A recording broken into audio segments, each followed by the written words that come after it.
এটা তো trust issues একটা। আমি যেটা খারাপ লাগবে ভাবি আমি ওটা দেখিই না।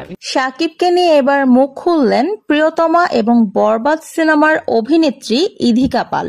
শাকিবকে নিয়ে অনেক বড় একটা মন্তব্য করে ফেলেছেন এবার ইধিকা পাল। সম্প্রতি একটি ইন্টারভিউতে ইধিকা পালকে প্রশ্ন করা হয় শাকিব খানকে নিয়ে। প্রথম দিকে ইধিকা পাল শাকিবকে নিয়ে কিছু বলতে না চাইলেও তারপর শাকিবকে নিয়ে অনেকগুলো মন্তব্যই করেছেন ইধিকা পাল।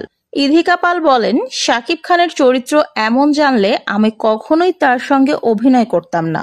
তিনি আরো বলেন, যে নিজের ব্যক্তিগত সম্পর্ক সামলে রাখতে পারেন না সেই ব্যক্তি কিভাবে এতদিন ধরে ইন্ডাস্ট্রিতে টিকে আছেন সেটাই হচ্ছে সবচেয়ে বড় বিস্ময়ের ব্যাপার। এইদিকে তার খেয়াল রাখা দরকার ছিল, কারণ তিনি বাংলাদেশের মেগা স্টার।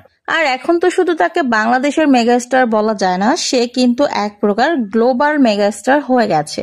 তো তার অবশ্যই ব্যক্তিগত বিষয়গুলো ওভাবেই হ্যান্ডেল করা দরকার ছিল যেন তার দিকে কেউ কাদা ছোড়াছুড়ি করতে না পারে।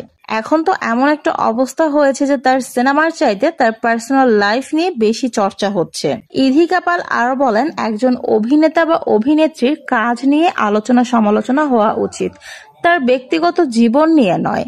শাকিব খানের শুরু থেকেই তার ব্যক্তিগত জীবনটা ব্যক্তিগত রাখাই দরকার ছিল, এমন ভাবে চলা উচিত ছিল যেন সেটা সোশ্যাল মিডিয়াতে না আসে।